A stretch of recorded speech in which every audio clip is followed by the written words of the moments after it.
안녕하십니까. 베트남 국제결혼 준비하시기 전에 이 영상 꼭 보고 준비하시기를 바라는 마음으로 영상 한번 만들어 봤습니다. 저는 1999년 말부터요, 지금까지 26년 동안 베트남 국제결혼 현지 에이전시 일을 해오고 있습니다. 지금도 베트남 호치민에서 현지 에이전시 일을 하고 있습니다. 베트남 국제결혼 덕분에 저 자식들 다 대학교 졸업하고요, 결혼시키고 이제는 이제 제가 은퇴할 나이가 되었습니다. 그래서 제가 은퇴하기 전에 그래도 26년 동안 베트남 국제결혼으로 인하여 저희 가족 속된 말로 먹고 살았기 때문에 이제 마지막 은퇴하면서 저희 작은 재능 기부라도 할까 하는 생각으로 영상을 하나하나 만들어 올리게 되었습니다. 그래서 그동안에 제가 현장에서 직접 보고 듣고 느끼고 경험한 것들을 지금 베트남 결혼을 준비하시는 여러분들에게 조금이라도 도움이 되었으면 하는 마음으로 영상을 하나씩 만들어 올리고 있습니다. 그래서 베트남 결혼하시기 전에 재미없는 영상입니다. 어그로를 끌 수 있는 영상이 아니기 때문에 당연히 재미없습니다. 하지만 베트남 결혼하시기 전에 한번 보고 결혼하시는 것도 상당히 도움이 되리라 생각을 합니다. 요즘 유튜브에 보면은요, 참 자극적인 국제결혼 영상들이 정말 많습니다. 그 국제결혼에 대한 정확한 정보 전달보다가는 조회수나 구독자 수에 집중한 영상들이 많다 보니 베트남 결혼에 대해 정확하게 잘 알지 못하는 분들이 그걸 그대로 믿고 준비하십니다. 그러면 머릿속에는 이미 잘못된 영상을 보고 잘못된 인식이 심어진 상태에서 국제결혼에 임하게 되고요, 그럼 결국 좋지 않은 결과를 맞는 경우가 아주 많습니다. 우리는 현장에서 일하다 보니까 이런 일들을 자주 보게 됩니다. 특히 유튜브에서 어떤 한 가지 사례를 이야기를 하잖아요. 이런 일이 있었습니다. 이래 했습니다. 하는데 그 유튜브도 역시 조회수나 구독자 수를 생각하다 보니까 약간 어그로를 겁니다. 그래서 좀 충격적이게, 좀 놀랍게 이런 유튜브를 내보내는 경우가 많죠. 그러면은 이 신랑분은, 어떤 신랑분은 그걸 보고 그 한 가지 사례가 베트남 결혼의 전체로 인식을 해버리는 경우가 종종 있습니다. 그러니까 우리가 흔히 말하는 일반화의 오류죠. 하나를 보고 전체 일반적으로 생각을 해버리는 그런 분들이 종종 있습니다. 그래서 좀 안타까운 일이고요.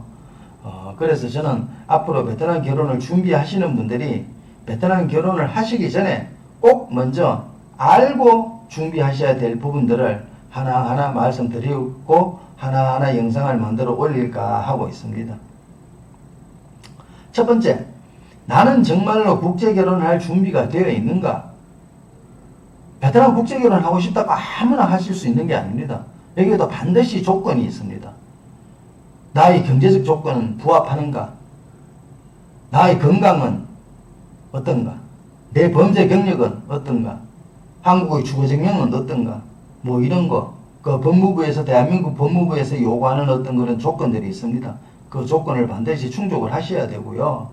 그 다음에 무엇보다도 중요한 것이 내가 정말로 한 여성을 맞이하여 그 여성과 평생 행복한 아름다운 가정을 만들 수 있는 마음의 준비가 되어 있는가?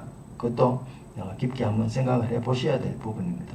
그 다음에 내가 베트남 결혼을 하면 나는 베트남 여성을 어떻게 만날 것인가? 어떤 사람은 한국에 살고 있는 베트남 신부가 베트남 고향에 있는 친척이나 지인이나 친구나 동생이나 이렇게 소개해서 만나는 경우도 있을 것이고, 또 한국에 이미 나와 있는 유학생이나 아니면 한국에 시집 왔다가 이혼하고 혼자 사는 베트남 여성이나 아니면 외국인 근로자로 한국에 나와 있는 여성이나 아니면 불법 체류자의 여성을 만나서 결혼하는 경우도 있을 거고요. 아니면 나는 정상적으로 국제결혼 중개업체를 통해서 베트남 여성을 만나겠다. 그런 것도 먼저 생각을 해 결정을 하시고요.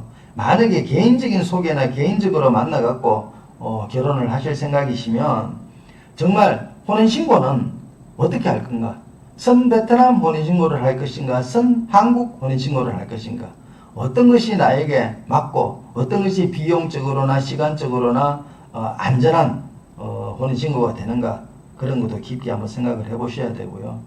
만약에 업체를 통해서 결혼을 하신다고 생각을 했을 때 정말 영상 통화를 해서 맞선을 할 것인가. 그러니까 영상 맞선이죠. 그죠? 여성은 베트남에 있고 신랑은 한국에 있는데 휴대폰이나 뭐 영상 통화를 통해서 서로 맞선하고 결정하는 방법이 있고, 또 베트남 현지에 가서 현장 맞선, 현지에서 여러 명의 아가씨를 직접 만나보고 결정하는 그런 현장 맞선이 있죠. 그럼 영상 맞선을 할 것인가, 현장 맞선을 할 것인가. 그 다음에 또 요즘 연애 후 결혼 방식이 있고 속성 결혼 방식이 있죠. 그러면 나는 연애 후 결혼 방식이 나에게 맞겠는가, 속성 결혼 방식이 나에게 맞겠는가, 이런 걸 먼저 생각을 해보고 속성 결혼이 나에게 맞다라고 생각을 하면 속성 결혼 업체를 찾아가셔야 될 것이고, 연애 후 결혼이 나에게 맞다라고 생각하시면 연애 후 결혼을 진행하는 국제결혼 중개업체를 찾아가셔야 될 것입니다. 이거 아무것도 생각을 안 하고 그냥 어떤 국제결혼 중개업체를 찾아가게 되면은 그 국제결혼 중개업체 사장님보다 신랑분들이 아무래도 국제결혼에 대해 잘 모를 수밖에 없겠죠. 그렇죠? 업체 사장님들이 훨씬 더 많이 아시겠죠. 그러면 그 업체 사장님이 말씀하는데 그대로 휘둘릴 수밖에 없습니다.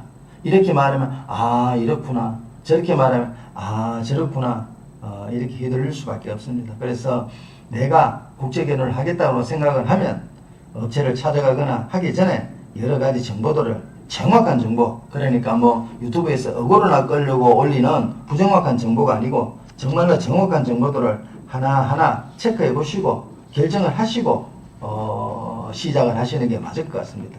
그래서 여러분들이 정확하게 국제결혼에 대해 깊이 있게 모르는 상황에서 이런 상황들을 하나하나 결정하려면 이게 맞을까 저게 맞을까 아마 결정하시기가 어려울 겁니다. 그래서 제가 예를 들면 연애 후 결혼과 속성 결혼의 장단점 비교, 그 다음에 한국의 지인의 소개와 업체의 소개로 여성을 만났을 때의 장단점, 그 다음에 선한국 혼인신고와 선베트남 혼인신고의 장단점, 비용, 시간, 그 다음에 시골의 전통, 개인적으로 만났을 경우에 시골의 전통 결혼식은 또 어떻게 하여야 되는지, 이런 여러 가지 여러분들이 결정을 해야 되는